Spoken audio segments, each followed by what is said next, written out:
Aujourd'hui, on va programmer un jeu vidéo, mais il y a une règle. Je n'écrirai aucune ligne de code. Je vais uniquement discuter avec un assistant de programmation, OpenCode, en utilisant des prompts et des schemes. Est-ce que ça veut dire que je ne programme plus?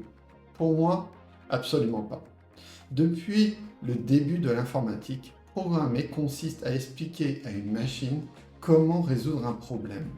Au départ, on écrivait directement du binaire, puis de l'assembleur, puis des langages compilés comme C, C++, puis des langages de plus en plus abstraits comme Python, Lisp, Haskell, Clojure. À chaque étape, on s'éloigne un peu plus du matériel, mais on fait toujours la même chose, décrire une solution suffisamment précise pour qu'une machine puisse l'exécuter. Aujourd'hui, le langage devient simplement le langage naturel. Mais les contraintes, elles n'ont pas disparu. Il faut toujours définir le problème, penser l'architecture, découper les fonctionnalités, spécifier les comportements, tester, corriger. Bref, le code est peut-être écrit par une IA, mais la programmation reste entre les mains du développeur. Et c'est exactement ce qu'on va voir aujourd'hui. Pour cette démonstration, je vais volontairement choisir un jeu extrêmement simple. Un carré vert, 32 pixels par 32, une fenêtre noire de 512 par 512 pixels. On peut déplacer le carré avec les flèches du clavier. Et surtout, le joueur ne peut jamais sortir de la fenêtre. C'est tout. Ça paraît ridicule. Mais justement, c'est un excellent exercice parce que derrière cette simplicité se cachent déjà plusieurs problèmes.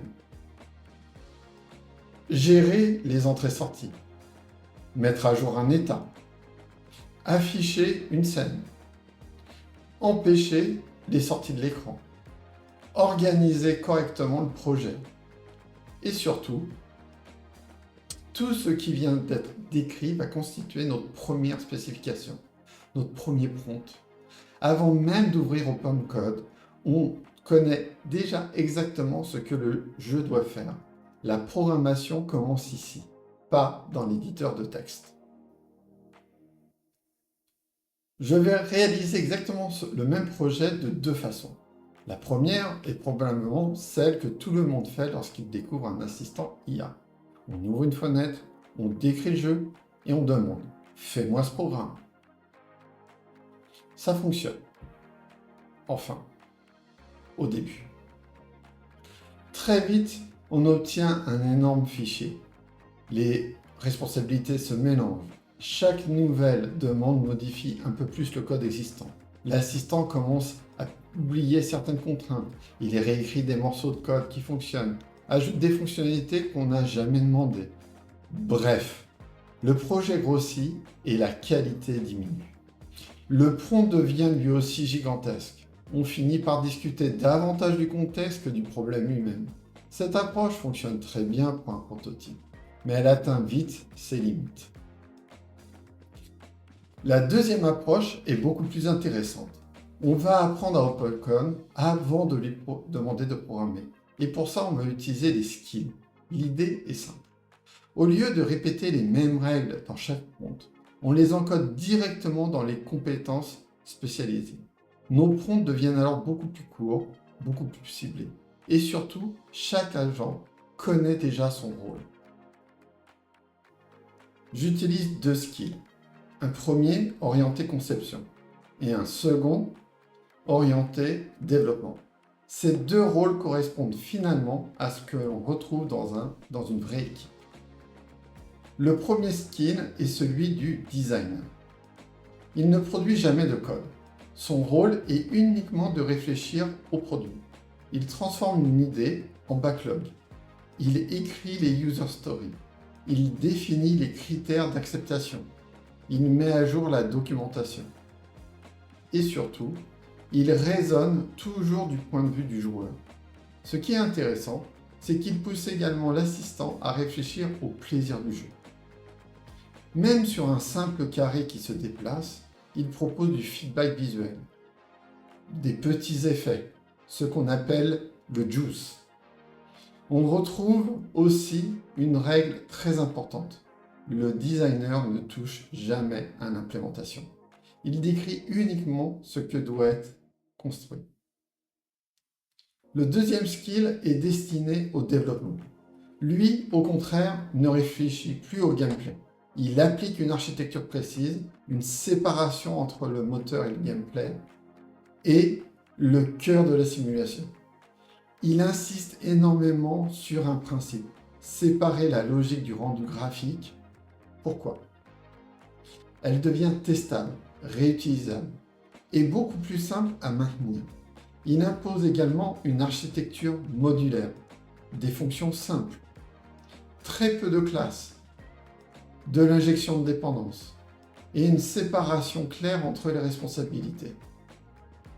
Maintenant que les deux agents savent comment travailler, on peut décrire le vrai prompt.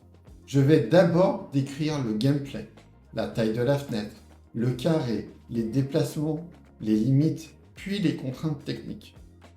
Le projet doit utiliser Python et Relium, respecter l'architecture proposée et fonctionner en mode plan. Autrement dit, avant d'écrire une seule ligne de code, l'assistant doit réfléchir, découper le projet, construire les user stories, valider la conception et seulement ensuite passer à l'implémentation. Ce qui est intéressant ici, c'est que la majorité des règles ne sont plus dans le prompt, elles sont déjà dans les skills. Le prompt ne contient donc que ce qui est spécifique à notre projet.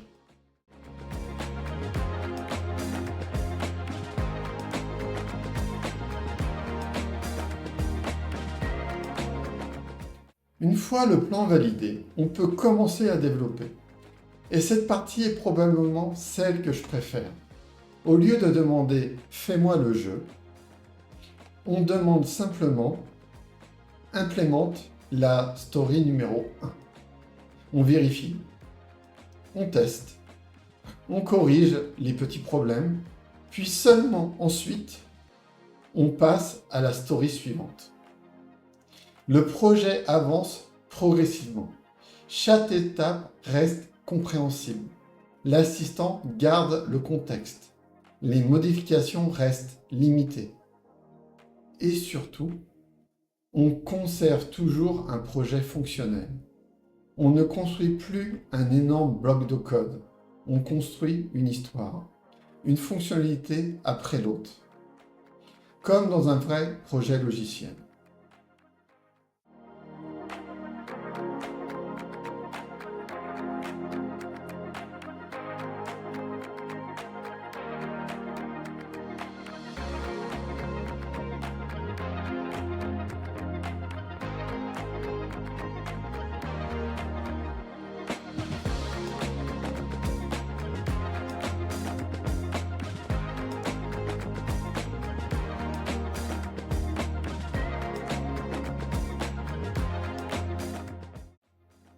Finalement, cette vidéo ne parle pas vraiment de Python, ni de Relium, ni même d'OpenCode. Elle parle d'une nouvelle façon de programmer. Les assistants IA sont incroyablement puissants, mais ils ne remplacent pas la réflexion. Ils déplacent simplement notre travail. On passe moins de temps à écrire du code et davantage de temps à concevoir, à structurer, à communiquer, à définir précisément ce que l'on veut construire. Et si on fait bien ce travail, alors les assistants deviennent de véritables multiplicateurs de productivité. Pas parce qu'ils codent à notre place, mais parce qu'ils exécutent beaucoup plus vite les décisions que nous avons déjà prises. Et c'est probablement ça la compétence la plus importante à développer dans les années qui viennent. Savoir penser un logiciel, bien avant d'écrire la moindre ligne de code. Si cette approche vous intéresse, dites-moi en commentaire quel jeu rétro vous aimeriez voir recréé avec cette méthode. Et si vous aimez ce type de contenu mêlant développement, rétro gaming et intelligence artificielle, pensez à vous abonner. Maintenant, regardons le résultat.